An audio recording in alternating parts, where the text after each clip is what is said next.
안녕하세요. 임세희 노무사입니다. 네, 오늘은 프리랜서랑 과연 근로자인가? 라는 주제로 오늘 영상을 좀 준비를 해봤는데요. 오늘 영상을 위해서 함께 해주실 청담 리플래시 피부샵의 지미진 원장님 함께 해주십니다. 네, 안녕하세요. 네. 원장님, 오늘 제가 영상 준비하기 전에 원장님께서 프리랜서랑 관련돼서 많이 좀 궁금하신 내용들이 있다고 하셔가지고 네, 얘기를 들었는데요. 원장님 여기서 한 20년 정도 운영하시면서 직원 관리와 관련해서 혹시 궁금하셨던 점 있지 않으세요? 네, 너무 많아요. 여러 가지 많은데 일단 프리랜서랑 근로자랑 어떤 차이가 있는지부터 알고 싶어요. 네. 오늘 원장님께서 아마 궁금해 하시는 내용이 원장님과 같이 뭐 피부샵이라던가 이런 쪽 업종 하시는 분들 많이 궁금해 하실 내용일 것 같아요. 그래서 오늘 원장님께서 궁금하신 내용들 하나씩 질문해 주시면 제가 그 질문에 대해서 답변 드리는 식으로 네, 시간을 갖도록 하겠습니다. 네, 감사합니다. 네, 감사합니다. 네, 원장님 첫 번째 질문 먼저 해 주시겠어요? 일단 그 프리랜서랑 근로자랑 어떤 차이가 있는지 알고 싶어요. 네, 프리랜서하고 근로자 개념을 좀 설명을 드리려고 하는데요. 먼저 근로기준법상에는 근로자가 뭔지라는 무엇인지에 대해서는 정의가 되어 있어서 근로기준법상에 좀 근로자 먼저 설명을 드릴게요. 근로자란 그 사업장에서 이제 사업주한테 종속이 돼서 임금을 지급받고 네, 그 종속된 시간만큼 근무를 하시는 분들을 보통 근로자라고 하고요. 이런 근로자들은 근로기준법의 보호를 받기 때문에 근로기준법에서 정한 뭐 퇴직금이라던가 연차 뭐 이런 것들을 다 지급을 해주셔야 돼요. 반면에 프리랜서는 법에 그 명확한 정의가 있지는 않아요. 대신에 이제 프리랜서라는 사전적인 의미를 말씀드리면 자유롭게 소득을 좀 발생시키는 자유소득자인 사업자라고 보시면 될 것 같습니다. 프리랜서하고 원장님하고 계약을 하신다고 프리랜서 계약을 하신다는 거는 동등한 사업주 대 사업주가 계약을 하시는 거라고 보시면 될 것 같아요. 그래서 이런 프리랜서는 엄밀히 말해서 근로기준법상 근로자가 아니기 때문에 이분들은 근로기준법에 정한 뭐 퇴직금, 연차수당, 뭐 유급주휴일 이런 거를 지급해 주실 의무는 없는 대상자입니다. 원장님, 제가 조금 전에 프리랜서하고 근로자를 좀 정의를 말씀을 드렸는데요. 혹시 이거랑 관련해서 좀 추가적으로 질문하시고 싶은 부분이 있을까요? 그러면 근로자랑 프리랜서랑 네. 계약서를 쓸 때 네. 어떤 차이점이 있는지랑 주의해야 될 점이랑 알고 싶거든요. 네. 우선은 이제 근로자는 근로계약서라는 걸 쓰실 거고 프리랜서는 프리랜서 계약서라는 걸 쓰실 거예요.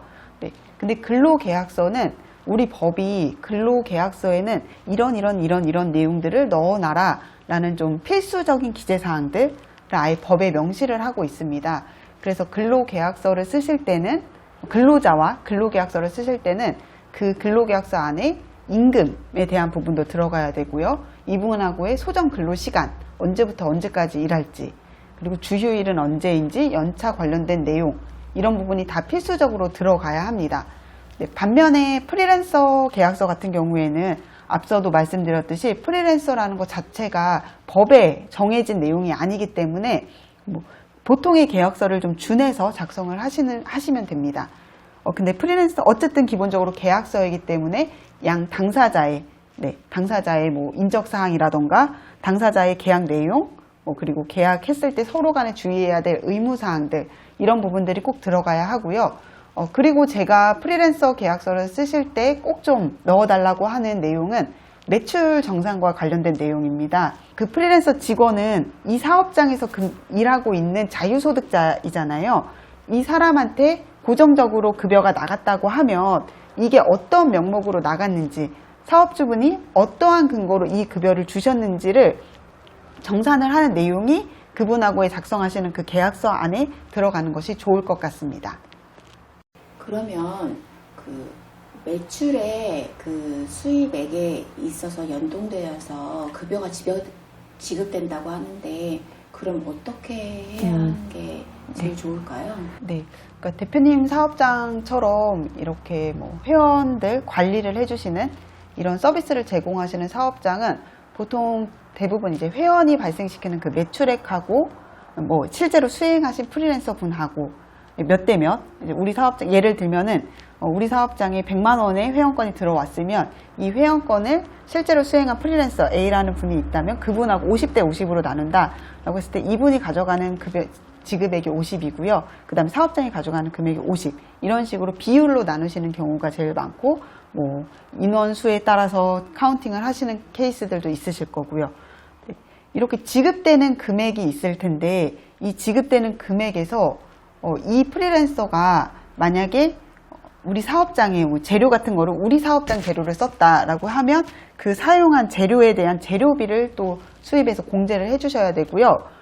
그리고 우리 사업장에서 이분이 뭐 베드 하나를 쓰셨다고 하면 거기에 따른 관리비, 뭐 수도라던가 전기 사용한 거에 대한 관리비도 이분하고 뭐 이분이 한 30% 정도 납부를 한다, 뭐 월 30만 원 정도 납부한다라는 쉐어 비용을 좀 정해주시면 또 좋을 것 같고요. 그리고 고객이 카드를 긁었을 때 이 카드 수수료에 대해서는 누가 지급을 할 건지, 어떻게 공제를 할 건지도 이제 원장님하고 그 프리랜서 분하고 정해주시는 게 좋을 것 같아요. 그리고 원장님께서 실질적으로 그 프리랜서한테 뭐 어떻게 하시는지 샵에 관련된 교육을 하신다고 하면 그 교육비도 사실 실질적으로 그분이 가져가시는 비용에서 교육비도 공제를 해주시는 게 맞을 것 같습니다. 대표적으로 이렇게 만약에 기본적으로 고정적인 급여를 지급받게 하실 계획이라고 하시면 이 고정적으로 지급하는 급여가 왜 나오는지에 대한 좀 구체적인 항목들이 나와야 할 것 같아요. 예를 들어서 다달이 뭐 고정적으로 50만 원을 지급을 한다라고 했을 때 그 50만 원을 왜 지급을 하는지, 뭐 이 프리랜서가 우리 샵을 위해서 한 달에 한 5건 정도 인스타나 뭐 블로그, SNS에 홍보를 해주는 홍보 비용으로 50만 원이 나간다라고 해서 구체적으로 항목을 정해주시면 그렇게 지급되시는 뭐 고정비는 일부 인정이 될 수는 있습니다. 네, 원장님 또 궁금하신 질문 있으실까요? 프리랜서로 들어오신 분 중에 4대 보험을 원하시는 분들이 간혹 있으세요. 네네. 그럼 그때는 어떻게 해야 되는지 그거 궁금해요. 네. 그러니까 4대 보험이라는 것 자체는 원래 근로자들이 가입하는 것이 원칙입니다. 네, 4대 보험엔 대표적으로 국민연금, 건강보험, 고용보험, 산재보험이 있거든요. 그래서 대부분의 분들은 사실 이 4대 보험료를 공제하고 급여를 받아가면 실수령액이 낮아지기 때문에 거의 원치 않으시는 게 사실 일반적이에요. 근데 만약에 지금 원장님께서 말씀하신 것처럼 4대 보험 가입을 원하신다라고 하신다면 그분은 아마 고용보험 혜택을 받고 싶어서 그러신 것 같아요. 예를 들면 퇴사를 하고 나서 실업급여를 받으신다거나 아니면은 뭐 육아나 뭐 출산의 계획이 있으셔서 출산수당이라던가 육아휴직수당을 받고 싶으셔서 그런 케이스들이 일부 있으실 텐데요. 저는 대표적으로 사장님들께는 무조건 좀 원칙대로 해주시라라고 말씀을 드려요. 왜냐하면 이게 문제가 됐을 때는 대표님들 입장에서도 부정수급 이슈가 있을 수가 있고요. 네, 그러면 이제 그 프리랜서 직원분도 혜택을 받으셨을 때는 좋지만 혹시라도 부정수급 이슈가 됐을 때는 받으셨던 금액을 토해내야 되는 또 그런 불이익이 있을 수가 있어서 가능하면 원칙적으로 해주시는 것을 좀 권해드립니다. 네, 다만 뭐 그렇게 했을 때 너무 직원 채용이 어렵다거나 그렇게 안 하면 뭐 직원이 안 들어올 것 같다라고 하시면 4대 보험에 가입되어 있으면 이제 프리랜서보다는 근로자성으로 볼 가능성이 좀 있다라는 걸 염두에 두시고 그분하고 정식적으로 근로계약서를 체결하시고 근로자처럼 일하게 하시는 거를 좀 권해드리고 있습니다. 그리고 4대 보험에 가입을 해줄 경우에는 그 4대 보험료 부담 주체가 근로자분이 50%, 그리고 나머지 50%는 사업주가 부담을 해주셔야 하거든요. 그래서 실질적으로 발생하는 4대 보험료는 거의 절반씩 납부를 하기 때문에 이왕이면은 프리랜서가 맞다라고 하시면 굳이 4대 보험을 해주시는 거는 사업주분들에게도 좀 이득이 되지 않습니다. 네, 원장님 다음 질문 해주시겠어요? 그럼 프리랜서는 퇴직금을 안 줘도 될까요? 네. 제가 초반에도 말씀드렸듯이 그 근로자는 근로기준법에 정한 법 내용에 따라서 뭐 연차라던가 퇴직금이라던가 이런 것이 부여가 되어야 합니다. 반면에 프리랜서는 근로기준법에서 정한 근로자가 아니기 때문에 근로기준법 자체의 보호를 받지가 않습니다.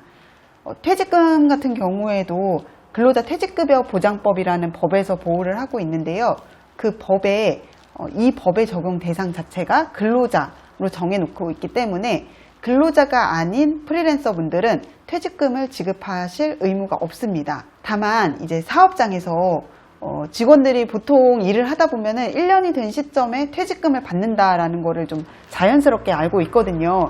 그리고 이제 원장님들이라던가 사장님들 입장에서도 직원이 좀 장기 근속해 주는 것도 필요하기 때문에 그런 경우에는 그냥 아예 예외적으로 그 프리랜서와 작성하시는 프리랜서 계약서에 퇴직금을 지급해 준다. 근로기준법에 준용해서 지급해 주겠다라는 내용을 명시하셔서 주시는 것은 뭐 무방합니다. 네, 대표님 이제 시간이 많이 지나서 마지막 질문 하나 해주시겠어요? 그럼 프리랜서를 채용할 때 특별히 주의해야 될 부분이 있는지 네네. 알고 싶어요. 지금까지 계속 설명을 드렸지만 프리랜서냐 근로자냐 이 참 구분하는 게 쉽지가 않아요. 많이 복잡하실 거고 그래서 우리 법에도 뭐 정확한 내용이 없고 여기에 대한 판단 기준이 판례에 나와 있거든요. 근데 판례가 그 판단 기준 한 10몇 개 정도의 기준을 두고 있어요. 그래서 요거를 그때그때마다 원장님이나 대표님들이 다 그때그때 판단하시기가 사실 굉장히 어려운 게 현실이고, 네, 여기에 대한 분쟁은 뭐 끊임없이 있는 것도 사실 지금 현황이긴 합니다. 네, 그래서 프리랜서를 사용하고 계신 사업장이라고 하시면 조금 더 신경 써서 해주셔야 될 부분들 이제 몇 가지만 제가 좀 짚어드리려고 합니다.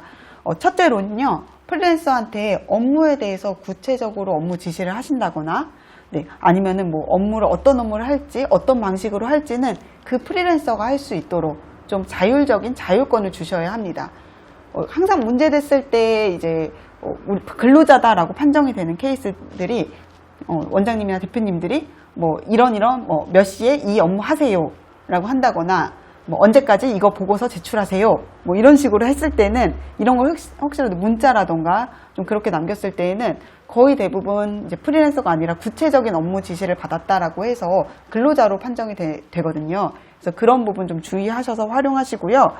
그리고 업무가 그냥 단순한 업무라기보다는 이렇게 사용자의 지시를 받아야 하는 그런 업무보다는 전문적으로 할 수 있는 업무.